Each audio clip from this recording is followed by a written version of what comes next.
here, I'm exposing demons to the light. All right? The idea behind this is simply we're pushing our demons out to expose everybody, or everybody can know what's going on with me, and they can learn to support me from there. So it's not uncommon. Chances are, if you tell somebody that you're depressed, they're going to be like, oh yeah, I deal with that as well. I've already gotten a couple of comments, some friends telling me that they deal with it as well.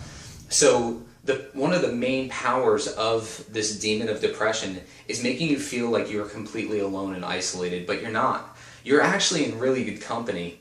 There are people like Abraham Lincoln suffered from depression. If depression gets me to a point where I make as much of a difference in the world as Abraham Lincoln did, I'm cool with being depressed. I'm not gonna lie.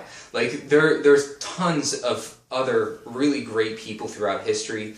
Even just recently, unfortunately, we lost Robin Williams, right? People that you probably wouldn't think are necessarily depressed, they suffer from it. It's a lot. There's a lot of people that go through it.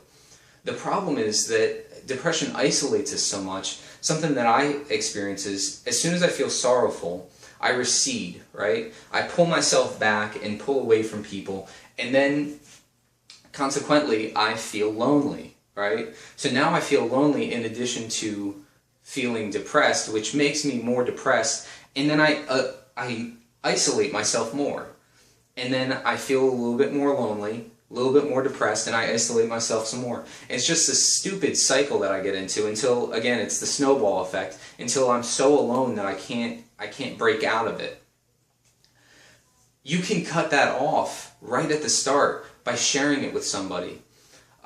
There's a guy that once told me that if you find that one friend that can be there for you and not necessarily give advice or say, I can listen to you, or anything like that, just somebody that will be there for you and be alone with you, that's so valuable if you can find that. That's going to help you feel less alone in the times that you are in the most despair.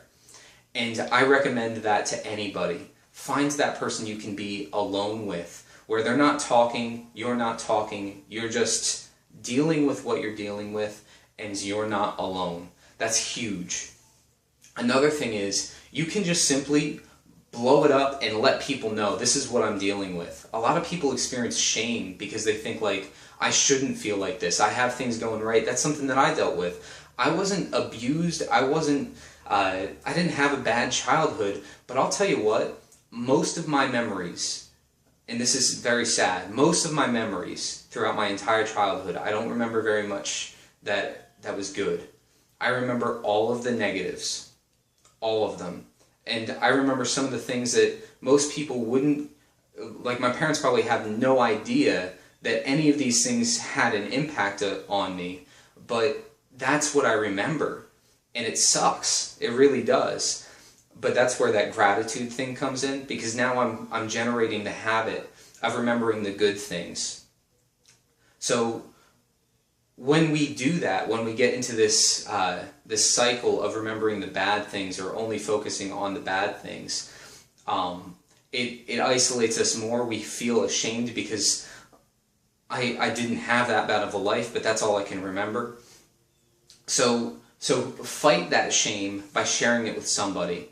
Post a YouTube video response to this. That's another challenge. So you got the gratitude challenge, which I've been seeing a lot of people do on Facebook anyway, which is awesome. And then you got the post a video in response to this. Do whatever you got to do to let people know, hey, this is what I'm dealing with.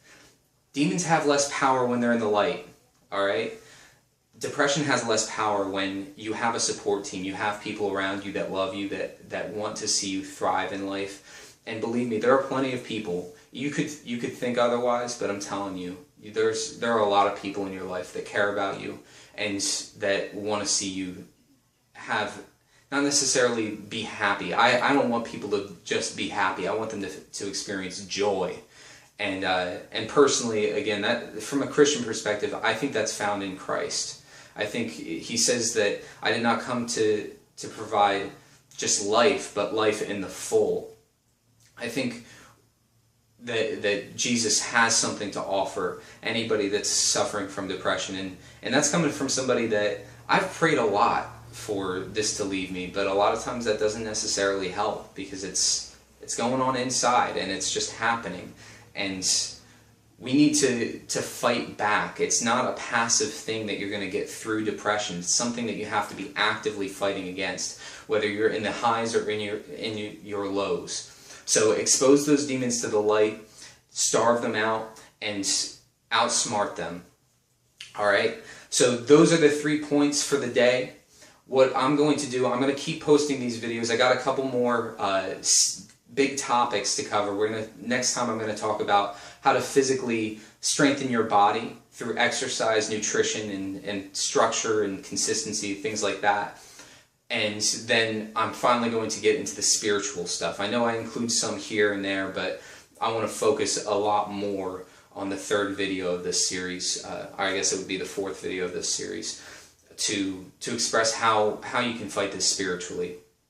Thank you very much for watching. Please like this, share it, let people know what I'm doing. Hopefully we can fight these demons together and see some healing go on with our hearts, with our minds, with our bodies, and we'll conquer these demons, fight these demons, and hopefully experience these lows a little bit less. So again, thank you for watching. I hope you guys stick around and keep tuning in. StrengthAndGrace.com. Peace.